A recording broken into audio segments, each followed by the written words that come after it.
ನಮಸ್ತೆ, ನಾನು ನಿಮ್ಮ ಹರೀಶು. ವಿಕಾಸ ದರ್ಪಣ ವಿಶೇಷವಾದ ಸಂಚಿಕೆಗೆ ಎಲ್ರಿಗೂ ಸ್ವಾಗತ. ಇವತ್ತು ಏನಪ್ಪ ವಿಶೇಷತೆ ಅಂದರೆ ನಿಮ್ಗೆಲ್ರಿಗೂ ಗೊತ್ತಿರೋಂಗೆ 224 ಕಾನ್ಸ್ಟಿಟ್ಯೂನ್ಸಿ ನಮ್ಮ ಸ್ಟೇಟಲ್ಲಿರೋದನ್ನ ಶ್ರೀಮಂತವಾಗಿ ಮಾಡಬೇಕು ಅಂತ ನಾವೆಲ್ಲರೂ ಸ್ಟ್ರಾಂಗಾಗಿ ಕಮಿಟ್ಮೆಂಟ್ ಮಾಡ್ಕೊಂಡಿದ್ದೀವಿ. ಈ ನಿಟ್ಟಿನಲ್ಲಿ ನಮಗೆ ಸಪೋರ್ಟ್ ಸಿಸ್ಟಮ್ ಬೇಕಲ್ಲ, ಲೀಡರ್ಸ್ಗಳು ಬೇಕು. ಅದಕ್ಕೋಸ್ಕರ ಇವತ್ತು ನಮ್ಮ ಜೊತೆ ಇದ್ದಾರೆ ಒಬ್ಬರು ಡೇರಿಂಗ್ ಪರ್ಸ್ನಾಲಿಟಿ. ಎಲ್ಲರೂ ರಿಸ್ಕ್ ಇದೆಯಾ, ರೆಸ್ಪಾನ್ಸಿಬಿಲಿಟಿ ಇದೆಯಾ ಅಲ್ಲಿ ಇರೋವಂಥ ವ್ಯಕ್ತಿ, ಲೀಡರ್ಶಿಪ್ ತೊಗೊಳ್ಳೋವಂಥ ವ್ಯಕ್ತಿ. ಏನಕ್ಕೆ? ನಮ್ಮ ಬಿಸ್ನೆಸ್ ಸೆಕ್ಟರ್ಗೆ, ಇಂಡಸ್ಟ್ರೀಸ್ಗಳಿಗೆ. ಇವರು ಮೋರ್ ದೆನ್ 40 ಇಯರ್ಸು ಈ ಚೇಂಬರ್ ಆಫ್ ಕಾಮರ್ಸ್ ಅಸೋಸಿಯೇಷನಲ್ಲಿ ಆ್ಯಕ್ಟಿವ್ ಆಗಿದ್ದಾರೆ. ಆ್ಯಕ್ಟಿವ್ ಆಗಿರೋದು ಅಂದರೆ ರೆಸ್ಪಾನ್ಸಿಬಿಲಿಟಿ ತೊಗೊಂಡು ಆ್ಯಕ್ಟಿವ್ ಆಗಿದ್ದಾರೆ. ಇವತ್ತು ಇವ್ರ ಆ್ಯಬ್ಸೆನ್ಸ್ ಇತ್ತಾ ಚೇಂಬರ್ ಆಫ್ ಕಾಮರ್ಸಲ್ಲಿ ಒಂದು ದೊಡ್ಡ ಲಾಸ್ ಆಗುತ್ತೆ. ಅಷ್ಟು ಒಂದು ಆ್ಯಕ್ಟಿವ್ ಆಗಿರುವಂಥ ವರ್ಕರು ಆಗಿ ಕೆಲಸ ಮಾಡ್ತಿರುವಂಥ ವ್ಯಕ್ತಿ. ಯಾರು ಇವರು ಅಂತಂದರೆ ಮಿಸ್ಟರ್ ಆರ್ ಶಿವಕುಮಾರ್ ಅವರು ರೋಟರಿಯನ್ ಕೂಡ, ಅವರು FKCCಲಿ ಪ್ರೆಸಿಡೆಂಟ್ ಆಗಿದ್ದವರು, ಸುಮಾರು ಅಸೋಸಿಯೇಷನಲ್ಲಿ ಇದ್ದಂಥ ವ್ಯಕ್ತಿ. ಎಲ್ಲದಕ್ಕಿಂತ important is N walking encyclopaedia of complete financial knowledge about the industries and commerce. ನಮ್ಮ ಸ್ಟೇಟ್ ಬಡ್ಜೆಟ್ ವಿಷಯ ಬಂತು ಅಥವಾ ಏನಾದ್ರು ಒಂದು ಕ್ರೈಸಿಸ್ ಬಂತು, ಪಾಲಿಸಿ ಮ್ಯಾಟ್ರ್ ಬೇಕು ಅಂದರೆ ಗೌರ್ಮೆಂಟ್ ಇವರ ಒಂದು ಸಜೆಷನ್ ತೊಗೊಳ್ತಾರೆ, ಅಡ್ವೈಸ್ ತೊಗೊಳ್ತಾರೆ. ಇವತ್ತು ನಮ್ಮ ಜೊತೆ ಇದ್ದಾರೆ mister R Shivakumar sir. Sir ನಮಸ್ತೆ. ನಮಸ್ಕಾರ ಸರ್. ಈ ಟೈಮಲ್ಲಿ ಒಂದು ಮಾತು ಹೇಳ್ತೀನಿ. ನೀವು ಪೊಲಿಟಿಷಿಯನ್ಸ್ ಬಗ್ಗೆ ಹೇಳಿದ್ರಿ, ಬ್ಯೂರೋಕ್ರಾಟ್ಸ್ ಅವರು ನಮ್ಮ ಫೇವರಬಲ್ ಆಗಿಲ್ಲ. ಒಂದೊಂದು ಫೈಲ್ ಮೂವ್ ಮಾಡೋದಕ್ಕೂ ಎಷ್ಟು ಕಷ್ಟ ಇದೆ. ಆಮೇಲೆ ನೀವಾರೋ ಪವರ್ಫುಲ್ ಇದ್ದೀರಾ, ಹೋಗ್ತೀರಾ, ನೀವು ಮಾತಾಡ್ತೀರಾ, ಮಾಡಿಸ್ಕೊಳ್ತೀರಾ. ಕಾಮನ್ ಮ್ಯಾನ್ಗೆ ಎಷ್ಟು ಕಷ್ಟ ಇದೆ ಅಂದರೆ, ಒಂದು ಬಿಸ್ನೆಸ್ ಮಾಡಬೇಕು ಅಂದರೆ ಪೂರಕವಾದಂಥ ಎನ್ವಿರಾನ್ಮೆಂಟ್ ಇಲ್ಲ. ಎಷ್ಟು ಜನ ಬಂದುಬಿಟ್ಟು ನಮ್ಗೆ ಅಟ್ಯಾಕ್ ಮಾಡ್ತಾರೆ ಒಬ್ಬ ಬಿಸ್ನೆಸ್ ಮ್ಯಾನ್ಗಳಿಗೆ ಅಂದರೆ ಅಷ್ಟೊಂದು ಅಟ್ಯಾಕ್ ಮಾಡ್ತಾರೆ. ಅದನ್ನು ನಿಲ್ಲಿಸ್ಬೇಕು. ಅದು 224 ಕಾನ್ಸ್ಟಿಟ್ಯೂನ್ಸಿ ಯಾಕೆ ಇಂಬ್ಯಾಲೆನ್ಸ್ ಇದೆ ಅಂದರೆ ಅಲ್ಲಿ ಜನರು ತಪ್ಪು ಅಥವಾ ರಾಜಕಾರಣಿಗಳು ತಪ್ಪು, ಬ್ಯೂರೋಕ್ರಾಟ್ಸ್ ತಪ್ಪು ಅಂತ ನೋಡಿದಾಗ ಜನರು ತಪ್ಪಿದೆ. ಜನರಲ್ಲಿ ಯಾಕೆ ತಪ್ಪಿದೆ ಅಂದರೆ ನಿಮ್ಮಂಥ ಲೀಡರ್ಸ್ಗಳು ಎಲ್ಲದ ಕಡೆನೂ ಇಲ್ಲ. ನೀವುಗಳು ಸ್ವಲ್ಪ ಈ ವಿಚಾರವಾಗಿ ನೀವು ಚಾಮರಾಜನಗರ ಅಂತೀರ, ಅದು ನಿಮ್ಮೂರು ಸರ್. ನೀವು ಅಷ್ಟೊಂದು ಡೆವಲಪ್ಮೆಂಟ್ ಆಗೋದಕ್ಕೆ ನಿಮ್ಮ ಕಾಂಟ್ರಿಬ್ಯೂಷನ್ ಏನು ಅನ್ನೋದು ನಂಗೆ ಚೆನ್ನಾಗಿ ಗೊತ್ತು. ನೀವು ಹೋಗಲು ಹೋರಾಟ ಮಾಡಿದ್ದೀರಾ, ಬಟ್ ಎಲ್ಲದ ಕಡೆ ಹಂಗೆ ಆಗಲ್ವಲ್ಲ. ಇದ್ರ ಬಗ್ಗೆ ತಾವೇನು ಹೇಳ್ತೀವಿ? ಅಲ್ಲಲ್ಲ, ಏನು ಹೇಳ್ತೀನಿ ಅಂದರೆ, ರಾಜಕೀಯ ಆ ತಾಲೂಕಿನ ಶಾಸಕರು ಅಲ್ಲಿರುವಂಥ ವಾಣಿಜ್ಯ ಸಂಸ್ಥೆಯನ್ನು ಆ ಕಮಿಟಿಗಳಿಗೆ, ಡೆಪ್ಟಿ ಕಮಿಷನ್ ಕಮಿಟಿಗಳಿರ್ತವೆ, ಆ ಕಮಿಟಿನ ಅವ್ರನ್ನ ಹಾಕಬೇಕು. ಯಾವಾಗ ವಾಣಿಜ್ಯ ಸಂಸ್ಥೆಯ ಅಧ್ಯಕ್ಷರಾಗಿರ್ಬೋದು, ಸೆಕ್ರೆಟರಿ ಆಗಿರ್ಬೋದು ಇದ್ದಾಗ ಆ ಕುಂದುಕೊರತೆಗಳನ್ನು, ಆ ಕ್ಲಿಯರೆನ್ಸ್ನ ಮಾಡಿಕೊಡ್ತಾರೆ. ಯಾವಾಗ ಡೈರೆಕ್ಟ್ ಅಸೆಸ್ಮೆಂಟ್ ಅಂದರೆ ಕಾಂಟ್ಯಾಕ್ಟು DCFಸಲ್ಲಿ ವಾಣಿಜ್ಯ ಸಂಸ್ಥೆಯವ್ರಿಗೆ ಇರ್ತದೋ, ಅವರು ನಮ್ಮ ಪರವಾಗಿ, ನಿಮ್ಮ ಪರವಾಗಿ, ಜನರ ಪರವಾಗಿ ಮಾತಾಡ್ತಾರೆ. ಈಗ ಫಾರ್ ಎಕ್ಸಾಂಪಲ್, ಒಂದು ತಾಲೂಕಲ್ಲಿ ಒಂದು ರಸ್ತೆ ಆಗಬೇಕು. ಆ ರಸ್ತೆ ಎಸ್ಟಿಮೇಟು 1,87,00,000 ಇರ್ತದೆ. ಆ 1,87,00,000 ಎಷ್ಟು ಸಮರ್ಪಕವಾಗಿ ಆ ರಸ್ತೆ ಮಾಡ್ತಾರೆ ಅದನ್ನು ಕೇಳೋರು ಯಾರು? ಎಸ್ಟಿಮೇಟ್ ಆಗಿದೆ, ಎಸ್ಟಿಮೇಟ್ ಮಾಡೋರು PWD ಅವ್ರು ಮಾಡಿರ್ತಾರೆ, ಅಥವಾ ಗ್ರಾಮ ಸಭೆ ಆಗಿದ್ರೆ ಅಲ್ಲಿ ಇಂಜಿನಿಯರ್ಸ್ ಮಾಡಿರ್ತಾರೆ. ಆ ಮಾಡುವಂಥ ಕಾಂಟ್ರಾಕ್ಟರ್ ಆಗಿರ್ಬೋದು, ಎಷ್ಟು ಮಟ್ಟಿಗೆ ಅವನು ಕ್ವಾಲಿಟಿ ಇಟ್ಕೊಂಡು ಮಾಡ್ತಾನೆ ಅದನ್ನು ಯಾರು ಕೇಳಬೇಕು? ಪ್ರತಿಯೊಂದಕ್ಕೂ ವಿ ಡೋಂಟ್ ಎಕ್ಸ್ಪೆಕ್ಟ್ ಅವನು PWD ಇಂಜಿನಿಯರ್ ಬಂದು ಚೆಕ್ ಮಾಡಬೇಕು. ಯಾವಾಗ ಪಬ್ಲಿಕ್ಸು ಅದು ಎಸ್ಟಿಮೇಟ್ ಏನು, ಅವ್ರ ರಸ್ತೆ ಹೇಗೆ ಮಾಡ್ತಿದ್ದಾನೆ, ಪೇವಿಂಗ್ ಅಂದರೆ ಆ ಜಲ್ಲಿಕಲ್ಲು ಅದನ್ನೆಲ್ಲ ಹಾಕಿ 2 ಸಲ 3 ಸಲ ರೋಲ್ ಮಾಡಬೇಕು, ಅದು ಚೆನ್ನಾಗಿ ಮಾಡ್ತಿದ್ದಾನೆ. ಇದನ್ನು ಪಬ್ಲಿಕ್ ಅವೇರ್ನೆಸ್ ಬಂದರೆ ಇವೆಲ್ಲ ಕಡಿಮೆ ಆಗುತ್ತೆ. ಎಲ್ಲಿವರೆಗೆ ಪಬ್ಲಿಕ್ ಅವೇರ್ನೆಸ್ ಇರೋಲ್ಲ, ನಾವು ಯಾವಾಗಲೂ ಕೇಳದೆ ಹೋದ್ರೆ ಏನಾಗುತ್ತೆ? ಅನ್ಲೇಸ್ ಈಗ ನಾವು ಹೇಳ್ತೀವಿ ಮಗು ಹತ್ರ ಮಾತ್ರ ತಾಯಿ ಹಾಲು ಕೊಡೋದು ಅಂತ ಹೇಳ್ತೀವಿ. ಹಾಗಾಗಿ ನಾವು ಕೇಳದೇ ಇರುವಾಗ ಈ ಥರ ತೊಂದರೆಗಳು, ಅಡಚಣೆಗಳು, ಅವಿಜ್ಞಾನವಾಗಿ ಕೆಲಸಗಳಾಗ್ತವೆ. ವೈಜ್ಞಾನಿಕವಾಗಿ ಕೆಲಸ ಮಾಡ್ಬೇಕಾದ್ರೆ ನಾವು ಪಬ್ಲಿಕ್ಕು, ನಾವು ಆ ಊರಿನ ನಾಗರಿಕರು, ಆ ಊರಿನ ಹಿತೈಷಿಗಳು ಇದನ್ನೆಲ್ಲ ಕೇಳಬೇಕು, ಇದನ್ನು ಅರ್ಥ ಮಾಡ್ಕೋಬೇಕು. ಕೇಳಿದ ತಕ್ಷಣ ಒಳ್ಳೆ ಕೆಲಸ ಆಗುತ್ತೆ ಅಂತಲ್ಲ, ನನ್ನ ಫೈಲ್ ಆಗಬೇಕು, ಮೂವ್ ಆಗಬೇಕು ಅಂತ ಕೇಳಬೇಕು. ಆಮೇಲೆ ನಾನು ಭಾಳ ಸಲ ಹೇಳಿದ್ದೀನಿ, ಅಧಿಕಾರಿಗಳಿಗೆ ನಾವು ಆವಾಗ ಒಂದು ಸೆಮಿನಾರ್ ಮಾಡಬೇಕು, ಒಂದು ಟ್ಯೂನಪ್ ಮಾಡಬೇಕು. ಅವ್ರಿಗೆ ಯಾಕೆ ಕೆಲಸ ಮಾಡಬೇಕು. ನಾನು 10 ಗಂಟೆಯಿಂದ 5 ಗಂಟೆವರೆಗೆ ಎಷ್ಟು ಫೈಲ್ ಕ್ಲಿಯರ್ ಮಾಡಿದ್ದೀನಿ, ಎಷ್ಟು ಮಾಡಬೇಕಾಗಿತ್ತು. ಈಗ ಕೆಲವರು ಹೇಳ್ತಾರೆ 10 ಗಂಟೆಗೆ ಬರ್ತಾರೆ, ಟೀಗೆ ಹೋಗ್ತಾರೆ, ಮಧ್ಯಾಹ್ನ 12 ಗಂಟೆಗೆ ಬರ್ತಾರೆ, ಈ ಥರ ಆಗ್ತಾರೆ. ಆ ಮನೋಭಾವನೆಯನ್ನು ಚೇಂಜ್ ಮಾಡ್ಬೇಕಾರೆ ಏನಾಗಬೇಕು, ನಾವು ಅವ್ರಿಗೆ ಒಂದು ಸೆಮಿನಾರ್ ಥರ ಒಂದು ಉತ್ತೇಜನ ಕೊಡುವಂಥ ಭಾಷಣಗಳು, ಉತ್ತೇಜನ ಕೊಡುವಂಥ ಒಂದು ವರ್ಕ್ಶಾಪ್ ಮಾಡಬೇಕು. ಆವಾಗ ಔಟ್ಪುಟ್ ಆಫ್ ದ ಎಂಪ್ಲಾಯಿ ಅಂದರೆ output of government servant will improve. ಈಗ ನೀವು ಹೇಳ್ದಂಗೆ ನನ್ನದೇ ಎಕ್ಸಾಂಪಲ್ ಹೇಳ್ತೀನಿ. ನನಗೊಂದು ಈ ಖಾತೆ ಬರ್ಬೇಕಾದ್ರೆ 9 ತಿಂಗಳವರು ಈ ಖಾತೆ ಬರೋಲ್ಲ. ಕಾರಣಗಳು, ಅಡಚಣೆಗಳು. ಆ ನಗರಸಭೆಗೆ ಹೋದರೆ ಏನಂತಾರೆ, ಸರ್ ನಾನು ಇರೋ ಈ ಎಕ್ಸಿಸ್ಟಿಂಗ್ ಸ್ಟಾಫಲ್ಲೇ ನಾನು ಮಾಡಬೇಕಾಗಿದೆ. 2 ಲಕ್ಷಕ್ಕಿದ್ದಾಗಲೂ ಇಷ್ಟೇ ಸ್ಟಾಫ್ ಇದ್ದಾರೆ, 10 ಲಕ್ಷ ಇದ್ದಾಗಲೂ ಇದೇ ಸ್ಟಾಫ್ ಇದ್ದಾರೆ ಅಂತಾರೆ. ಅದು ಒಂದನೇ ಉತ್ತರ. ಮತ್ತೊಂದು, ಬೇಕಾದಂಥ ಸಾಮಗ್ರಿಗಳಿರಲ್ಲ, ಬೇಕಾದಂಥ ಸರ್ಕಾರಿ ಅಧಿಕಾರಿಗಳಿರಲ್ಲ. ರೆವಿನ್ಯೂ ಇನ್ಸ್ಪೆಕ್ಟರ್ ಇದ್ದರೆ ಆಫೀಸರ್ ಇರಲ್ಲ, ಆಫೀಸರ್ ಇದ್ದರೆ ವಿಲೇಜ್ ಅಕೌಂಟೆಂಟ್ ಇರಲ್ಲ, ಅಥವಾ ಮಾಹಿತಿ ಕೊಡೋವಂಥ ಜನನೇ ಇಲ್ಲ. ಊರು ಬೆಳೀತಾನೆ ಇರ್ತದೆ. ಈಗ 80,000 ಇರೋ ತಾಲೂಕು 8 ಲಕ್ಷ ಆದಾಗ ಅದು ಬೇಕಾದಂಥ ಸಿಬ್ಬಂದಿನೂ ಬೇಕಲ್ಲ. ಒಬ್ಬನೇ ಎಲ್ಲ ಕೆಲಸ ಮಾಡೋಕ್ಕಾಗಲ್ಲ. ಈಗ ನಾವು ಎರಡೂ ಕಡೆ ನೋಡಬೇಕು. ಅಧಿಕಾರಿಗಳ ತಾತ್ಸಾರ ಅಂತ ನಾವು ಹೇಳ್ತೀವಿ. ತಾತ್ಸಾರ ಕಾರಣ ಏನು? ನಾವೇ ಅನ್ನೋದನ್ನ ಅವ್ರಿಗೆ ಬೇಕಾದಂಥ ಸವಲತ್ತನ್ನ ಯಾರು ಮಾಡಬೇಕು? ಅಲ್ಲಿರೋದ ಶಾಸಕರು, ಅಲ್ಲಿರೋದ ಜಿಲ್ಲಾಧಿಕಾರಿಗಳು ಮಾಡಬೇಕು. ಜಿಲ್ಲಾಧಿಕಾರಿ ನಾನು ಹೇಳಿದ್ರೆ ನಡಿಬೇಕು ಅನ್ನೋದಾಗಲ್ಲ. ಸಂಬಂಧಪಟ್ಟ ಅಧಿಕಾರಿಗಳು ಸಭೆ ಮಾಡಿ ಆ ಸಭೆಯಲ್ಲಿ ಏನು ಡಿಸ್ಕಷನ್ ಆಗಬೇಕು, ಅವ್ರ ಕೆಲಸಗಳು ಸರಿಯಾಗಿ ಮಾಡ್ತಿದ್ದಾರಾ, ನಾಗರಿಕರ ಸೌಲಭ್ಯ ಸರಿ ಇದೆಯಾ, ನಾಗರಿಕರ ಕೆಲಸಗಳು ಸರಿ ಹೋಗ್ತಿದೆಯಾ. ಬರೀ ಕಂದಾಯ ವಸೂಲು ಮಾಡೋದೇ ಅಲ್ಲ ಮುಖ್ಯ. ಕಂದಾಯ ಕೊಟ್ಟಾಗ ಜನ ಎಕ್ಸ್ಪೆಕ್ಟ್ ಮಾಡ್ತಾರೆ ಒಳ್ಳೆ ಸೌಕರ್ಯ ಬರಬೇಕು ಅಂತ. ಅದೇ ಥರ ನಾವು ಜನರು ಎಲ್ಲದಕ್ಕೂ ಸರ್ಕಾರನ ಡಿಪೆಂಡ್ ಆಗಬೇಕು. ನಮ್ಮ ಕೆಲಸಗಳು ನಾವು ಮಾಡಬೇಕು. ಈಗ ಫಾರ್ ಎಕ್ಸಾಂಪಲ್ ನೈರ್ಮಲ್ಯ ಬಗ್ಗೆ ಮಾತಾಡ್ತೀವಿ. ನಾವು ಸ್ಟ್ರೀಟಲ್ಲೇ ಒಂದು ವೇಸ್ಟ್ ಇರ್ತದಲ್ಲ, ಆ ವೇಸ್ಟ್ನ ಪ್ರೊಸೆಸ್ ಮಾಡಿ ಯೂಸ್ ಮಾಡೋ ಅಷ್ಟು ಕೆಪಾಸಿಟಿ ಬಂದಿದೆ ವೈಜ್ಞಾನಿಕ. ಅದನ್ನು ಏನು ಮಾಡಬೇಕು? ಸಂಬಂಧಪಟ್ಟ ನಗರಸಭೆಗಳಾಗಿರ್ಬೋದು ಅಥವಾ ಕಾರ್ಪೊರೇಷನ್ ಆಗಿರ್ಬೋದು, ನಾಗರಿಕರ ಜೊತೆ ಸಂಬಂಧ ಇರಬೇಕು. ನಾಗರಿಕರ ಸಭೆಗಳು ಮಾಡಬೇಕು. ಯಾವಾಗ ನೀವು ತಿಂಗಳಲ್ಲಿ ಒಂದು ಸಭೆ ಮಾಡ್ತೀರೋ ಇವೆಲ್ಲ ಪ್ರಾಬ್ಲಮ್ ಭಾಳಷ್ಟು ಸಾಲ್ವ್ ಆಗುತ್ತೆ. ಯಾವಾಗ ನಾಗರಿಕರ ಜೊತೆ ಅಧಿಕಾರಿಗಳ ಒಂದು ಸಂಪರ್ಕ ಬರ್ತದೋ, ನೀವು ಹೇಳ್ತಿರೋ ಡಿಲೇ ಆಗುತ್ತೆ, ಎಲ್ಲ ಕಡಿಮೆ ಆಗುತ್ತೆ. ಎಲ್ಲಿವರೆಗೆ ನಾವು ವೈಜ್ಞಾನಿಕ ಒಬ್ರಿಗೊಬ್ಬರು ಸಂಬಂಧ ಇಟ್ಕೊಳ್ಳಲ್ವೋ, ವೈಜ್ಞಾನಿಕವಾಗಿ ಕೆಲಸಗಳನ್ನ ಮಾಡಲ್ವೋ, ಅಲ್ಲಿವರೆಗೂ ನೀವು ಹೇಳೋ ಧೋರಣೆ, ಆಕ್ಷೇಪಣೆಗಳು, ಅಬ್ಜೆಕ್ಷನ್ಸ್ ಇದ್ದೇ ಇರ್ತದೆ. ಆ ನಿಟ್ಟಲ್ಲಿ ಸರ್ಕಾರ ಮತ್ತು ಸರ್ಕಾರದ ಅಧಿಕಾರಿಗಳು ಮತ್ತು ಪಬ್ಲಿಕ್ಸ್, ನಾಗರಿಕರು ಎಲ್ಲ ಒಟ್ಟಾಗಿ ಕೆಲಸ ಮಾಡೋದಾಗತ್ತೆ. ಈ 224 ಕ್ಷೇತ್ರನೂ ಚೆನ್ನಾಗಿರ್ಬೇಕು ಅನ್ನೋ ಕಾರಣ ರೋಡ್ ಸ್ಪೀಕ್ಸ್ ಅಬೌಟ್ MLA. ನನ್ನ ಪ್ರಕಾರ ಎಲ್ಲಿ ಒಳ್ಳೆ ರೋಡ್ ಇರ್ತದೆ ಆ ತಾಲೂಕಲ್ಲೇ MLA ಒಳ್ಳೆಯವನಪ್ಪ, ಇಷ್ಟು ಕೆಲಸ ಮಾಡಿದ್ದಾರೆ ಅಂತ ಒಬ್ಬ ಆರ್ಡಿನರಿ ಮ್ಯಾನ್ ಹೇಳ್ತಾನೆ. ಸಂಪರ್ಕ, ಬಸ್ಗಳಿನ ಸೌಕರ್ಯ ಇರ್ಬೋದು, ಪಬ್ಲಿಕ್ ಟ್ರಾನ್ಸ್ಪೋರ್ಟು ಇದು ಭಾಳ ಇಂಪಾರ್ಟೆಂಟು. ಈಗ ನಮ್ಮಲ್ಲಿ ಜನಸಂಖ್ಯೆ ಅಷ್ಟು ಮಟ್ಟಿಗಿದೆಯಾ, ಆ ಜನಸಂಖ್ಯೆ ನಾವು ಸಹಕಾರ ಕೊಡಬೇಕು, ಮೂಲಭೂತ ಸೌಕರ್ಯ ಕೊಡಬೇಕು. We can't compare. ನೀವು ಶಾಸನ ಮಾಡ್ಬೇಕಾರೆ, ರೂಲ್ಸ್ ಮಾಡ್ಬೇಕಾರೆ ಅಮೇರಿಕಾದಲ್ಲಿ ಹಿಂಗಿದೆ, ಜರ್ಮನಿ ರೂಲ್ಸ್ ಹಿಂಗಿದೆ, ಜಪಾನಲ್ಲಿ ರೂಲ್ಸ್ ಇದೆ. ಅಲ್ಲಿ ಜನಸಂಖ್ಯೆನೂ ನಮ್ಮ ಜನಸಂಖ್ಯೆನೂ ನೋಡಿ. ಆ ಜನಸಂಖ್ಯೆಗೆ ಅನುಗುಣವಾಗಿ ನಾವು ನಮ್ಮ ಕಾಯ್ದೆಗಳನ್ನ ಮಾಡಬೇಕು. ಕಾಯ್ದೆಗಳು ಹೇಗಿರಬೇಕು? ಪಬ್ಲಿಕ್ಕಿಗೆ ಅದು ಅನುಕೂಲ ಇರಬೇಕು, ತೊಂದರೆ ಆಗಬಾರ್ದು. ಆ ತೊಂದರೆ ಆದಾಗ ಏನಾಗುತ್ತೆ? Publics hesitate. ಈಗ ಯಾವುದೋ ಒಂದು ನೀವು ಫಾರ್ ಎಕ್ಸಾಂಪಲ್ ಕಂದಾಯ ಸಿಟಿಗೆ ಬೆಂಗಳೂರು ಸಿಟಿಲಿ ಕಂದಾಯ 1ರಿಂದ 10% 100% ಮಾಡಿದಾಗ ಏನಾಗುತ್ತೆ? ನಾಗರಿಕನೂ ಕರಪ್ಟ್ ಆಗ್ತಾನೆ, ಆಫೀಸರ್ಸು ಕರಪ್ಟ್ ಆಗುತ್ತಾರೆ.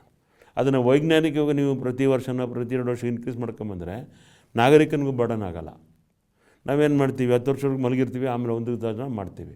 ಇವನ್ನೆಲ್ಲ ನಾವು ಭಾಳಷ್ಟು ಕಲಿಬೇಕಾಗಿದೆ. ಭಾಳಷ್ಟು ನಮ್ಮನ್ನು ನಾವೇ ಅಸೆಸ್ ಮಾಡ್ಬೇಕು, ನಮ್ಮನ್ನು ನಾವೇ ಕ್ವಶನ್ ಮಾಡ್ಕೋಬೇಕು. ಪ್ರತಿಯೊಂದು ಒಬ್ಬರು ಮಂತ್ರಿಗಳೇ ಮಾಡ್ತಾರೆ. ನಾವು ನಾಗರಿಕರು ಎಲ್ಲಿವರೆಗೂ ನಾವು ಸರ್ಕಾರನ ಕೇಳಲ್ವೋ ಅಲ್ಲಿವರೆಗೂ ಈ ಕೆಲಸಗಳು ಸುಲಲಿತವಾಗಿ ಆಗಲ್ಲ. ಆ ದಿವಸನೇ ನಾವು ಕೆಲಸ ಮಾಡಬೇಕು. ನಾನು ನಿಮ್ಗೆ ಏನು ರಿಕ್ವೆಸ್ಟ್ ಮಾಡ್ಕೊಳ್ತಾ ಇದ್ದೀನಿ ಅಂದರೆ, ನನಗೆ ಗೊತ್ತಿರೋಂಗೆ ಪರ್ಸನಲಾಗಿ ಅಸೋಸಿಯೇಸಿ ಅಂತ ನೀವು ಈಗ ಅಧ್ಯಕ್ಷರಾಗಿದ್ದೀರಾ. ಆ ಚೇಂಬರಲ್ಲಿ ಸೈಲೆಂಟಾಗಿ ನೀವು ಸುಮಾರು ಕಲ್ಸ್ಕೊಂಡು ಮಾಡ್ತಿದ್ದೀರಾ. ಅದು ಸೌಂಡ್ ಮಾಡ್ತಿಲ್ಲ, ವರ್ಕಲ್ಲಿ ಸೌಂಡ್ ಮಾಡ್ತಿದ್ದೆ. ಬಟ್ ನೀವೇನೋ ಇಲ್ಲಿ ಸೆಂಟ್ರಲ್ ಬೆಂಗಳೂರಲ್ಲಿ ಮಾಡ್ತೀರ ಸರ್. ಒಂದೊಂದು ಡಿಸ್ಟ್ರಿಕ್ಟಲ್ಲೂ ರೂರಲಲ್ಲಿ ಅವಶ್ಯಕತೆ ಇದೆ. ನಿಮ್ಮ ಅಸೋಸಿಯೇಷನಲ್ಲಿ ನೀವು ಯಾಕೆ ನಮ್ಮ ಜೊತೆ ಸೇರಿಕೊಂಡು ವಿಕಾಸ ದರ್ಪಣ ISTV ಜೊತೆಲೇ ಮೂಲಲ್ಲಿ ನೀವು ಬ್ರಾಂಚಸ್ ಯಾಕೆ ಮಾಡಬಾರ್ದು? ಏನು ಇದು ಸರ್ಕಾರ ಮಾಡ್ತಿಲ್ವ ಕೆಲಸ ಯಾಕೆ ಮಾಡಿಸ್ಬಾರ್ದು? ಜನರಿಗೆ ಅವೇರ್ನೆಸ್ ನೀವ್ಯಾಕೆ ಕೊಡಬಾರ್ದು? ನೀವ್ಯಾಕೆ ಟ್ರೈನಿಂಗ್ ಕೊಡಬಾರ್ದು? ಈಗ ನಾವು ಅಸೋಸಿಯೇಷನ್ ಅದನ್ನೇ ಮಾಡೋದು. ಫಾರ್ ಎಕ್ಸಾಂಪಲ್ ಒಂದು ವಿಷಯ ಹೇಳ್ತೀನಿ ಕೇಳಿ. ನಾವು MS ರಾಮಯ್ಯ ಕಾಲೇಜ್ ಜೊತೆಯಲ್ಲೇ ಹಾಸ್ಪಿಟಾಲಿಟಿ ಇಂಡಸ್ಟ್ರಿ ಬಗ್ಗೆ ಒಂದು ಕಾರ್ಯಾಗಾರ ಮಾಡೋದು. ಯಾಕೆ ಮಾಡೋದು? ನಮ್ಮಲ್ಲಿ ವಿದ್ಯಾರ್ಥಿಗಳಿದ್ದಾರೆ, ಅವ್ರಿಗೆ ಕೆಲಸ ಇಲ್ಲ. ಹಾಸ್ಪಿಟಾಲಿಟಿ ಇಂಡಸ್ಟ್ರಿಯಿಂದ ಹೋಟೆಲ್ ಉದ್ಯಮಕ್ಕೆ ಭಾಳಷ್ಟು ಜನ ಇವತ್ತು ಬೇಕು. ಸಪ್ಲೈ ಕಡಿಮೆ. ಅಂದರೆ ನನ್ನ ಈಗ 5 ಸ್ಟಾರ್ ಹೋಟೆಲ್ ಒಂದು 2.5 ರಿಂದ 2.25 ಲಕ್ಷ ಜನ ಕೆಲಸ ಮಾಡೋರು ಬೇಕು. ನಮಗೆ ಸಿಗ್ತಾ ಇರೋದೆಷ್ಟು? 1.25 ರಿಂದ 1.5 ಲಕ್ಷ. ಗ್ಯಾಪ್ ಎಷ್ಟು? 75,000 ಜನ. ಆಮೇಲೆ ನಮ್ಮ ಯಂಗ್ಸ್ಟರ್ಸ್ ಏನು ಮಾಡ್ತಾರೆ, ಕೆಲಸಗಳ ಬಗ್ಗೆ ಒಂದು ಒಳ್ಳೆಯ ಭಾವನೆ ಇಲ್ಲ. ನಾವು ಯಾವ ಕೆಲಸನಾದ್ರು ನಾವು ಗೌರವದಿಂದ ಮಾಡ್ತೀವಿ ಅನ್ನೋ ಭಾವನೆ ನಮ್ಮ ವಿದ್ಯಾರ್ಥಿಗಳು ಬಂದರೆ ಇವೆಲ್ಲ ನಿವಾರಣೆ ಆಗುತ್ತೆ. ಅದೇ ಥರ ಯಾವ ಇಂಡಸ್ಟ್ರಿಗೆ ಯಾವ ಜನ ಬೇಕು, ಯಾವ ಥರ ಜನ ಬೇಕು ಅನ್ನೋದನ್ನ ನಾವು ಟ್ರೈನ್ ಮಾಡಿ ಸರಿ ಮಾಡಿಕೊಟ್ರೆ, ಒದಗಿಸ್ಕೊಟ್ರೆ ಇಂಡಸ್ಟ್ರಿಗೂ ತೊಂದರೆ ಆಗೋಲ್ಲ, ನಮ್ಮ ಎಜುಕೇಟೆಡ್ ಯೂತ್ಗೂ ತೊಂದರೆ ಆಗೋಲ್ಲ. ಅದೇ ಥರ ಯೂನಿವರ್ಸಿಟೀಸ್ ಇರ್ಬೋದು, ಕಾಲೇಜಸ್ ಇರ್ಬೋದು, ಇವ್ರನ್ನೆಲ್ಲ ಒಂದುಗೂಡಿಸಿ ಈ ಥರ ಟ್ರೈನಿಂಗ್ ಕ್ಯಾಂಪ್ಗಳು ಮಾಡಿ ಆಪರ್ಚುನಿಟೀಸ್ ಎಲ್ಲೆಲ್ಲಿ ನಿಮಗೆ ಎಂಪ್ಲಾಯ್ಮೆಂಟ್ ಆಪರ್ಚುನಿಟಿ ಎಲ್ಲಿ ಕೆಲಸ ಸಿಗುತ್ತೆ ಅಂಥ ಕಡೆ ಅವ್ರನ್ನ ಸೇರಿಸೋವಂಥ ಕೆಲಸ ಅದನ್ನು ಮಾಡಿದಾಗ ಇವೆಲ್ಲ ಆಗುತ್ತೆ. ಈಗ ನೀವು 224 ಎಲ್ಲ ಕಡೆ ಮಾಡಬೇಕು ಅಂತೀರ. ನಾನು ಭಾಳಷ್ಟು ಡಿಸ್ಟ್ರಿಕ್ ಚೇಂಬರ್ಸ್ಗೆ ಬಿಲ್ಡಿಂಗ್ಸೇ ಇರಲಿಲ್ಲ. ನಾನು ಆ ಬಿಲ್ಡಿಂಗ್ಗಳು ಹೇಗೆ ಮಾಡಬೇಕು, ನಿವೇಶನ ಯಾವ ಥರ ತಗೋಬೇಕು, ಆದಷ್ಟು ನಾನು ಓದ್ ಕಡೆ ಎಲ್ಲ ಅದನ್ನು ಹೇಳ್ತೀನಿ. ಯಾವಾಗ ನಮ್ಮದೇ ನಿವೇಶನ ಇರ್ತದೋ, ನಮ್ಮದೇ ಒಂದು ಆಫೀಸ್ ಕೂತ್ಕೊಳ್ಳೋಕೆ ಚೇಂಬರ್ ಆಫ್ ಕಾಮರ್ಸ್ ಒಂದು ಆಫೀಸ್ ಇರ್ತದೋ, ಅಲ್ಲಿ ಕುಂತು ಕೆಲಸ ಮಾಡೋಕ್ಕೆ ಭಾಳಷ್ಟು ಅನುಕೂಲಗಳಾಗತ್ತೆ. ಅದನ್ನು ಸರ್ಕಾರದ ಮುಖಾಂತರ ನಾವು ಮಾಡಿಸಿದಾಗ ಇಂಡಸ್ಟ್ರೀಸ್ ಆ್ಯಂಡ್ ಕಾಮರ್ಸ್ ಇರೋದೇ ಅದು. ಕರ್ನಾಟಕ ಉದ್ಯೋಗ ಮಿತ್ರ ಇರೋದೇನು, ಉದ್ಯೋಗಿಗಳಿಗೆ ಉದ್ಯಮಿಪತಿಗಳಿಗೆ ಮಿತ್ರನಾಗಬೇಕು. ಅದಕ್ಕೆ ಉದ್ಯೋಗ ಮಿತ್ರ ಅಂತ ಕರೆಯೋದು. ಅದು ವಿರುದ್ಧವಾಗಿ ಕೆಲಸ ಮಾಡಬಾರ್ದು. ಈಗ ಕರ್ನಾಟಕ ಇಂಡಸ್ಟ್ರಿಯಲ್ ಡೆವಲಪ್ಮೆಂಟ್ ಬೋರ್ಡ್ ಮಾಡೋ ಉದ್ದೇಶ ಏನು, ಅವ್ರನ್ನ ಲಾಭ ಮಾಡಬೇಕು ಅಂತಲ್ಲ, ಉದ್ಯಮಿಪತಿಗಳಿಗೆ ಸೂಕ್ತ ಏರಿಯಾದಲ್ಲಿ ಸೂಕ್ತ ಸ್ಥಳದಲ್ಲಿ ಸೂಕ್ತ ಬೆಲೆಗೆ ಆ ಏರಿಯಾ ಆ ಜಾಗ ಸಿಗಬೇಕು ಅಂತ. ಇವಾಗ ಏನಾಗಿದೆ, everybody want to make profit. KDB profit ಮಾಡೋ ಉದ್ದೇಶ ಯಾಕೆ? ನಾನು KDBಗಳಿದೆ, ನಿಮ್ಮ cost of land acquisition infrastructure ಮಾಡ್ಕೊಂಡು ನೀವು ಮಾಡಬೇಕು ಹೊರತು, ಇವತ್ತು ನಾನು 1 ಕೋಟಿ ಕಾಸ್ಟ್ ಇದ್ದರೆ I want to become a profit making company, ಅದಾಗಬಾರ್ದು. The KDB started because to develop industrial area and give ನೀಡಿ ಟು ಇಂಡಸ್ಟ್ರೀಸ್ಗೆ ಜಾಗ ಕೊಡೋ ಕೆಲಸ ಮಾಡ್ಬೇಕು ಅವರು. ಅದನ್ನು ಬಿಟ್ಟು ನಾನು ವ್ಯಾಪಾರ ಮಾಡೋಕ್ಕೆ ಹೋದಾಗ ಏನಾಗುತ್ತೆ, ಒಬ್ರಿಗೊಬ್ರು ಕೊಂಡಿ ಸರಿಯಾಗಲ್ಲ. ಈಗ ನೀವು ನಾನೊಂದು ಏರಿಯಾದಲ್ಲಿ ಒಂದು ಜಾಗ ಕೇಳ್ತೀನಿ, ಅದು 1 ಕೋಟಿ ಬೆಲೆ, ನೀವು 4 ಕೋಟಿ ಹೇಳಿದ್ರೆ ನಾನೇನು ಮಾಡ್ತೀನಿ? ಪ್ರೈವೇಟ್ ಜಾಗ ಇದೆ, ಅದನ್ನು ತೊಗೋತೀನಿ. ಯಾವಾಗಲೂ ಇಂಡಸ್ಟ್ರಿಯಲ್ ಕಾರ್ಪೊರೇಷನ್ಸ್ ಆಗಲಿ, ಸರ್ಕಾರದ ಸ್ವಾಮ್ಯದಲ್ಲಿರುವಂಥ ಕಾರ್ಪೊರೇಷನ್ಗಳು ಜನರ ಬಗ್ಗೆ ಚಿಂತನೆ ಮಾಡಬೇಕು. ಎಲ್ಲದರಲ್ಲೂ ಲಾಭ ಮಾಡಬೇಕು ನಾವು ಹೇಳ್ತಿಲ್ಲ, ಅದಕ್ಕೋಸ್ಕರ ನಾವು ಸ್ಥಾಪನೆ ಮಾಡಲಿಲ್ಲ. ಈ KDB ಸ್ಥಾಪನೆ ಮಾಡೋದು ಉದ್ದೇಶ ಏನು, ಇಂಡಸ್ಟ್ರಿಗಳಿಗೆ ಅನುಕೂಲ ಆಗಬೇಕು ಅಂತ. ನೀವು ಪ್ರಾಫಿಟ್ ಮಾಡಿ ಸರ್ಕಾರಕ್ಕೆ ಚೆಕ್ ಕೊಡಿ ಅಂತ ಅಲ್ಲ, ಅಥವಾ ನಾನು ಲಾಸ್ ಮಾಡ್ಕೊಂಡು ಕೊಡಿ ಅಂತ ಹೇಳ್ತಿಲ್ಲ. ಸಮತೋಲನೆ ಮಾಡಿ ಆ ಜಾಗ ಭಾಳಷ್ಟು ಎಕ್ಸ್ಪೆನ್ಸಿವ್ ಆಗಬಾರ್ದು. ಈಗ ನಾವ್ಯಾಕೆ ಚೈನಾಗೆ ಹೋಗ್ತೀವಿ, ಚೈನಾದಲ್ಲಿ 3 ದಿವಸ ಎಲ್ಲ ಸಿಗುತ್ತೆ ರೀ, ಅಷ್ಟು ಪಾಪ್ಯುಲೇಷನ್ ಇದ್ರೂ. ಜರ್ಮನಿಗೆ ಹೋಗ್ತೀರಾ, ನೀವು ಒಳ್ಳೆ ಇಂಡಸ್ಟ್ರಿ ಮಾಡ್ತೀನಿ, 50 ಜನ ಕೆಲಸ ಕೊಟ್ಟರೆ ಅದಕ್ಕೆ ಒಂದು ರೈಲ್ವೆ ಲೈನ್ ಕೊಡ್ತಾನೆ, ಅಲ್ಲಿ ಯಾಕೆ ಅದು ಮಾಡ್ತಾನೆ, ನಮ್ಮಲ್ಲಿ ಯಾಕಾಗಲ್ಲ? ನೀವು ಎಷ್ಟು ಕಂಟ್ರಿ ಟ್ರಾವೆಲ್ ಮಾಡಿದ್ದೀರಾ ಸರ್? ಎಷ್ಟು ಕಂಟ್ರಿ ಕಡೆ ನಿಮ್ಮ ನೆಟ್ವರ್ಕ್ ಇದೆ? ನಾನು 87 ಕಂಟ್ರಿ ಟ್ರಾವೆಲ್ ಮಾಡಿದ್ದೀನಿ. ಎಲ್ಲ ಕಂಟ್ರಿಲಿ ನೆಟ್ವರ್ಕ್ ಇಲ್ಲ. ಫಾರ್ ಎಕ್ಸಾಂಪಲ್ ಬೆನಾಲಕ್ಸ್ ಇರ್ಬೋದು, ವೆಸ್ಟ್ ಯುರೋಪ್ ಇರ್ಬೋದು. ಬಟ್ ಅಲ್ಲಿಗೂ ಇಲ್ಲಿಗೂ ಕಂಪೇರ್ ಮಾಡಿದ್ರೆ ಎನ್ವಿರಾನ್ಮೆಂಟು ಅಲ್ಲಿ ಎನ್ವೈರನ್ಮೆಂಟ್ ಅನ್ನೋದಕ್ಕಿಂತ ಜನಗಳಲ್ಲಿ ನಾವು ನೈರ್ಮಲ್ಯತೆ ಹೇಗಿರಬೇಕು ಅನ್ನೋದನ್ನು ಭಾವನೆಗಳು ಬಂದಿದೆ. ಮತ್ತೊಂದು ಜನಸಂಖ್ಯೆ ಭಾಳ ಕಡಿಮೆ. ಈಗ ನೀವು ಡೆನ್ಮಾರ್ಕ್ ಹೋಗ್ಬಿಟ್ಟು, ಅದು ಮೈಸೂರಿಗಿಂತ ಚಿಕ್ಕ ದೇಶ, ಅಲ್ಲಿ ಯಾಕೆ ಡೆವಲಪ್ಮೆಂಟ್ ಇದೆ, ಪರ್ ಕ್ಯಾಪಿಟಲ್ ಜಾಸ್ತಿ ಇದೆ. ಅದೇ ಥರ ಸ್ಕ್ಯಾಂಡಿನೇವಿಯನ್ ಕಂಟ್ರೀಸು, ನಾರ್ವೆ ಇರ್ಬೋದು, ಸ್ವೀಡನ್ ಇರ್ಬೋದು, ಈ ಥರ ದೇಶಗಳಲ್ಲಿ ಏನಾಗುತ್ತೆ, ಜನಸಂಖ್ಯೆ ಕಮ್ಮಿ ಇರ್ತದೆ, ಅವರ ಉತ್ಪಾದನೆ ಮತ್ತು ಲಾಭದ ಅಂಶ ಅಂದರೆ ಪರ್ ಕ್ಯಾಪಿಟಲ್ ಜಾಸ್ತಿ ಅವ್ರದ್ದು. ನಮ್ಮದು ಕರ್ನಾಟಕದ 2 ಲಕ್ಷ ಚಿಲ್ಲರೆ ಆದರೆ ಅವ್ರದ್ದು ಎಷ್ಟಾಗಿರುತ್ತೆ, ಎಷ್ಟೋ ಪಟ್ಟು ಜಾಸ್ತಿ. ಹಂಗೆ ನೋಡಿದಾಗ ನಾವು ಪ್ರತಿಯೊಂದಕ್ಕೂ ಕಂಪೇರ್ ಮಾಡ್ತೀವಿ ಅದನ್ನು. When we think about to implement the rules, ಅದೇ ಥರ ನಾವು ನಾಗರಿಕರ ಸೌಲಭ್ಯ, ಒಂದು ಮೂಲಭೂತ ಸೌಕರ್ಯ ಕೊಡಬೇಕು ಅನ್ನೋದ್ರ ಬಗ್ಗೆ ಚಿಂತನೆ ಮಾಡಬೇಕು. ಅದೇ ಥರ ರನ್ವೇಸು, ಕ್ವಾಲಿಟಿ ಇನ್ಫ್ರಾಸ್ಟ್ರಕ್ಚರ್ ಕೊಟ್ಟಾಗ ಇಲ್ಲೂ ಆಗುತ್ತೆ. ನಾನು ಒಂದು ಎಕ್ಸಾಂಪಲ್ ಕೊಟ್ಟೆ ಜೈಪುರ್ಗೆ. ಈಗ ಫಾರ್ ಎಕ್ಸಾಂಪಲ್ ಬೆಳಗಾಂಗೆ ಅಥವಾ ಗುಲ್ಬರ್ಗ ಡೆವಲಪ್ ಆಗ್ಬೇಕಾದ್ರೆ, ರಾಯಚೂರು ಡೆವಲಪ್ ಆಗ್ಬೇಕಾದ್ರೆ ಅಲ್ಲಿ ಬೇಕಾದಂಥ ಅನುಕೂಲಗಳನ್ನ ನಾವು ಕೊಡಬೇಕು. ಈಗ ನಾವು ಕೊಪ್ಪಳಲ್ಲಿ ಟಾಯ್ ಬೇಸ್ಡ್ ಇಂಡಸ್ಟ್ರಿ ಮಾಡಬೇಕು ಅಂತಿದ್ದೀವಿ. ಎಷ್ಟು ಮಟ್ಟಿಗೆ ಅದನ್ನು ನಾವು ಕ್ಯಾಂಪಸ್ ಮಾಡಿದ್ದೀವಿ, ಡೆವಲಪ್ ಮಾಡಿದ್ದೀವಿ, ಕ್ಯಾನ್ವಾಸ್ ಮಾಡ್ತಿದ್ದೀವಿ, ಎಷ್ಟು ಮಟ್ಟಿಗೆ ಇಂಡಸ್ಟ್ರಿ ಬಂತು, ಹೂ ಇಸ್ ಗಿವಿಂಗ್ ಅಕೌಂಟಬಿಲಿಟಿ, ಯಾರಿದ್ದಾರೆ? ಇಂಡಸ್ಟ್ರಿಯಲ್ ಟೈಮ್ ಮಾಡಿದ್ದೀವಿ. ಟಾಯ್ಸ್ ಇಂಡಸ್ಟ್ರಿ ಎಷ್ಟು ಬಂತು, ಪ್ರತಿ ವರ್ಷ ಎಷ್ಟು ಜೋಡಣೆ ಮಾಡ್ತಿದ್ದೀವಿ, ಎಷ್ಟು ಜನ ಉದ್ಯಮಿಪತಿಗಳಲ್ಲಿ ಬರ್ತಾರೆ, ಅದನ್ನು ಕೂಲಂಕಷವಾಗಿ ಆ ಕನ್ಸರ್ನ್ ಡಿಪಾರ್ಟ್ಮೆಂಟ್ ಸ್ಟಡಿ ಮಾಡಿ ರಿಪೋರ್ಟ್ ಕೊಟ್ಟು ಅದ್ರ ಬಗ್ಗೆ ಉತ್ತೇಜನ ಕೊಡಬೇಕು. ನಾವು ಮಾಡಿದ ತಕ್ಷಣ ಎಲ್ಲರೂ ಬರೋಲ್ಲ. ಈಗ ಕೊಪ್ಪಳಗೆ ಹೋಗ್ಬೇಕಾದ್ರೆ ನಂಗೆ 4 ಅವರ್ ಬೇಕು ಅಥವಾ 4 ಅವರ್ ಬೇಕು, ಎಷ್ಟೇ ಸ್ಪೀಡಾಗಿ ಹೋದರೂ 3.5 ಅವರ್ಸ್ ಬೇಕು, ಒಳ್ಳೆ ರಸ್ತೆ ಬೇಕು. ಈ ಥರ ಬೇಕಾದಂಥ ಸವಲತ್ತುಗಳನ್ನ ಉದ್ಯಮಿಪತಿಗಳಿಗೆ ಕೊಟ್ಟಾಗ, ಆ ಉದ್ಯಮಿಪತಿಗಳು ಅಲ್ಲಿ ಉದ್ಯೋಗ ಸ್ಟಾರ್ಟ್ ಮಾಡಿದಾಗ ಅಲ್ಲಿನ ಜನಕ್ಕೆ ಕೆಲಸ ಸಿಗುತ್ತೆ, ಅಲ್ಲಿನ ಡಿಸ್ಟ್ರಿಕ್ಟ್ ಬೆಳವಣಿಗೆ ಆಗುತ್ತೆ. ಕೊಪ್ಪಳ ಇಂಡಸ್ಟ್ರಿಯಲ್ ಎಸ್ಟೇಟ್ ಮಾಡಿದಾಗಲೇ ಡೆವಲಪ್ ಆಗೋಲ್ಲ. ಅಲ್ಲಿ ಬಂದಂಥ ಉದ್ಯಮಿಪತಿಗಳಲ್ಲಿ ಬಂದು ಇನ್ವೆಸ್ಟ್ ಮಾಡಬೇಕು. ಇನ್ವೆಸ್ಟ್ ಮಾಡೋಕ್ಕೆ ತಾನೇ ಅಲ್ಲಿ ಉದ್ಯೋಗ ಡೆವಲಪ್ ಆಗುತ್ತೆ. ಪ್ರತಿ ಡಿಸ್ಟ್ರಿಕ್ಕಿಗೂ ಈ ಬಗ್ಗೆ ನಾವು ಚಿಂತನೆ ಮಾಡಿ, ಈಗ ಹಾಸನ ಇರ್ಬೋದು, ಹಾಸನ ಆವಾಗಲೇ ನಾವು ಇಸ್ರೋ ಎಲ್ಲ ಡೆವಲಪ್ ಮಾಡೋದು, ಬಾಕಿ ಕಡೆ ಡೆವಲಪ್ ಯಾಕೆ ಮಾಡಲಿಲ್ಲ, ಯಾಕೆ ಆಗಲಿಲ್ಲ, ಎಲ್ಲಿ ಕುಂಠಿತ ಆಗಿದೆ, ಆಗ ಡಿಸ್ಟ್ರಿಕ್ಕು MLAಗಳು ಕೂತು ಮಾತಾಡಬೇಕು. ಆವಾಗೇನಾಗುತ್ತೆ, ಯಾವ ಇಂಡಸ್ಟ್ರಿಯಲ್ಲಿ ಡೆವಲಪ್ ಮಾಡೋರಾಗುತ್ತೆ ಅನ್ನೋದು ಚಿಂತೆ ಮಾಡಬೇಕು. ಈಗ ನನ್ನಲ್ಲಿ ಚಾಮರಾಜನಗರದ ತಿರ್ಗಾ ಹೇಳ್ತೀನಿ, ಯಾರೊಬ್ಬರು ಕ್ರಿಕೆಟಿಗರು ಅಲ್ಲಿ ಬಂದು ಇನ್ವೆಸ್ಟ್ಮೆಂಟ್ ಮಾಡೋದು ಒಂದು 550. ಅವ್ರಿಗೆ ಎಷ್ಟು ತೊಂದರೆ ಕೊಟ್ಟರು ಅಂದರೆ, ನಮ್ಮ ಪೊಲೀಸ್ ಅಧಿಕಾರಿಯಿಂದ ಪ್ರತಿಯೊಬ್ಬರು ತೊಂದರೆ ಕೊಡೋದು. ಅವ್ರು ಏನು ಮಾಡ್ತಾರೆ, ಇಷ್ಟು ದೂರ ಬಂದು ಅವನು ಶ್ರೀಲಂಕಾದಿಂದ ಚಾಮರಾಜನಗರ ಬಂದು ಇನ್ವೆಸ್ಟ್ಮೆಂಟ್ ಮಾಡ್ಬೇಕಾದ್ರೆ ಅವನ್ನ ರೆಡ್ ಕಾರ್ಪೆಟಾಗಿ ವೆಲ್ಕಮ್ ಮಾಡ್ಬೇಕು ನಾವು. ಅದಾಗಲ್ಲ. ಈ ಧೋರಣೆಗಳನ್ನ ನಾವು ಸರ್ಕಾರದಲ್ಲಿ ಸರಿ ಮಾಡಬೇಕು. ಯಾವಾಗ ಧೋರಣೆಗಳು ಉದ್ಯಮಿಪತಿಗಳಿಗೆ ಪೂರಕವಾಗಿರಲ್ಲ ಅಲ್ಲಿವರೆಗೂ ಇನ್ವೆಸ್ಟ್ಮೆಂಟ್ ಬರೋಲ್ಲ. ನೀವು ಪ್ರತಿ ಸಲ ಹೇಳ್ತೀರಾ 224 ತಾಲೂಕು ಚೆನ್ನಾಗಿ ಡೆವಲಪ್ ಆಗಬೇಕು. ನೀವು ಮಾಧ್ಯಮದಲ್ಲಿ ಏನು ಹೇಳ್ತೀರಾ ಅದನ್ನು ನಮ್ಮ ಶಾಸಕಾಂಗ, ಶಾಸಕರು, ಅಧಿಕಾರಿಗಳು ಸಮರ್ಪಕವಾಗಿ ತೊಡಗಿಸ್ಕೊಂಡ್ರೆ ನೀವು ಹೇಳೋದು ಎಲ್ಲ ಈಕ್ವಲಾಗಿ ಡೆವಲಪ್ ಆಗೋ ಚಾನ್ಸಸ್ ಇದೆ. ಸರ್, ಇದು ಏನಾಗಿದೆ ಅಂದರೆ ಇದು ಆಗ್ತಿಲ್ಲ ಅಂತಲೇ ನಾವುಗಳು ಲೀಡರ್ಶಿಪ್ ತೊಗೋಬೇಕು. ಇದರಲ್ಲಿ ನನ್ನ ಒಂದು ರಿಕ್ವೆಸ್ಟ್, ನಿಮ್ಮ ಅಸೋಸಿಯೇಸಿ ಮುಖೇನ ನಾವು ಮುಂದಾಳತ್ವ ತೊಗೊಳ್ತೀವಿ, ಎಲ್ಲ ಕಾನ್ಸ್ಟಿಟ್ಯೂನ್ಸಲ್ಲಿ ನಾವು ವರ್ಕ್ ಮಾಡ್ತೀವಿ. ಬಟ್ ನಿಮ್ಮಂಥವ್ರೊಂದು ಬ್ಯಾಕ್ ಸಪೋರ್ಟ್ ಇತ್ತು ಅಂದರೆ ಎಲ್ಲ ಇಂಡಸ್ಟ್ರಿ ಮತ್ತು ಬಿಸ್ನೆಸ್ ಸೆಕ್ಟರ್ ಅವ್ರಿಗೆ ಪೂರಕವಾದಂಥ ಎನ್ವಿರಾನ್ಮೆಂಟ್ ಕೊಡ್ಬೋದು. ಅಲ್ಲ, ಖಂಡಿತವಾಗಿ ನಾವು ಕೊಡ್ಬೋದು. ಫಾರ್ ಎಕ್ಸಾಂಪಲ್ಲು ನೀವು ಕೊಡಲೇಬೇಕು ಸರ್. ಅಲ್ಲ, ಕೊಡ್ತೀವಿ. ಅಸೋಸಿ ಮುಖಾಂತರ ಭಾಳಷ್ಟು ಕೆಲಸಗಳು ಮಾಡ್ಬೋದು. ನಾನು ಹೇಳಿದ್ನಲ್ಲ, ಬರೀ ಒಂದು ಕಾರ್ಯಾಗಾರದಲ್ಲಿ ಆ ಥರ ಡಿಸ್ಟ್ರಿಕ್ಟ್ ಡೆವಲಪ್ಮೆಂಟ್ಗೆ ಯಾವ್ಯಾವ ಕೆಲಸ ಮಾಡಿದ್ರೆ ಆ ಕೆಲಸದಲ್ಲಿ ಅನುಕೂಲ ಆಗುತ್ತೆ. ಇದನ್ನು ನಾವು ಟೈಮ್ ಲೈನ್ ಏನೇನು ಮಾಡ್ಬೋದು. ಫಾರ್ ಎಕ್ಸಾಂಪಲ್ ಒಂದು ತಾಲೂಕು ಹೋಗ್ತೀವಿ, ಈಗ ಗುಲ್ಬರ್ಗ ಆಗ್ಬೋದು, ಆ ಡಿಸ್ಟ್ರಿಕ್ಕಲ್ಲಿ ಏನೇನು ಡೆವಲಪ್ಮೆಂಟ್ ಮಾಡ್ಬೋದು, ಕೊಪ್ಪಳಲ್ಲಿ ಏನೇನು ಡಿಸ್ಟ್ರಿಕ್ಟ್ ಮಾಡ್ಬೋದು, ರಾಯಚೂರಲ್ಲಿ ಏನು ಮಾಡ್ಬೋದು. ಈ ಥರ ಆಯಾ ಡಿಸ್ಟ್ರಿಕ್ನಲ್ಲಿ, ತಾಲೂಕಿನಲ್ಲಿ ಅಲ್ಲಿರುವಂಥ ವಾತಾವರಣದಲ್ಲಿ ಅಲ್ಲಿ ಸಿಗುವಂಥ ರಾ ಮೆಟೀರಿಯಲ್ಸು ಯಾವ ಥರದ ಉದ್ಯಮಗಳು ಮಾಡಿದ್ರೆ ಅನುಕೂಲ. ಈಗ ದೂರದ ಮಡಿಕೇರಿ, ಕೂರ್ಗು ಕಾಫಿನಲ್ಲಿ ಭಾಳಷ್ಟು ಚೆನ್ನಾಗಿ ಬೆಳೆಯುವಂಥ ಪ್ರದೇಶ ಇಡೀ ವರ್ಲ್ಡಲ್ಲಿ ಗೊತ್ತು. ಅಲ್ಲಿಗೆ ಬೇಕಾದಂಥ ಇದುವರೆಗೂ ಇಷ್ಟು ಜನ ಮಿನಿಸ್ಟ್ರು ಬಂದರು, MLAಗಳು ಬಂದರು, ಬೇಕಾದಂಥ ಅನುಕೂಲಗಳಿಲ್ಲ, ಮೂಲಭೂತ ಸೌಕರ್ಯ ಇಲ್ಲ. ಒಂದು ಕಂಟೈನರ್ ಇವತ್ತು ಮಡಿಕೇರಿಯಿಂದ ಮಂಗಳೂರಿಗೆ ಹೋಗೋಕ್ಕಾಗಲ್ಲ. ಫರ್ನಾಂಡಿಸ್ ಇದ್ದ ಕಾಲದಿಂದ ಅವರು ಟ್ರಾನ್ಸ್ಪೋರ್ಟ್ ಮಿನಿಸ್ಟರ್ ಆಗಿದ್ದು, ಆ ಕಾಲದಿಂದ ನಾನು ಹೇಳ್ತಾಯಿದ್ದೀನಿ, ಸರ್ ಅದೊಂದು ಮಂಗಳೂರು ರೋಡ್ ಚೆನ್ನಾಗಿ ಮಾಡಿಕೊಡಿ. ನಮ್ಮದು ಎಕ್ಸ್ಪೋರ್ಟ್ಸ್ ಎಲ್ಲ ಬೇರೆ ಕಡೆ ಹೋಗುತ್ತೆ. ಎಕ್ಸ್ಪೋರ್ಟ್ಸು ಈಗ ನಾವು ಕೊಚ್ಚಿನ್ಗೆ, ಮಡ್ರಾಸ್ಗೆ, ಕಾಕಿನಾಡ ಕಳಿಸ್ರೇನಾಗುತ್ತೆ, ನಾವು ಉತ್ಪಾದನೆ ಮಾಡೋವಂಥ ಏನು ಉತ್ಪಾದನೆ ಸಿಗೋಂಥ ಬೆಲೆಯಲ್ಲಿ ಅರ್ಧ ಬೆಲೆ ಬರೀ ಸಾಗಾಣಿಕೆಯಲ್ಲಿ ಹೊರ್ಟೋಗುತ್ತೆ. ರೈತರು, ಕಾಫಿ ಬೆಳೆಗಾರರು ಎಲ್ಲರೂ ರಿಚ್ ಅಲ್ಲ.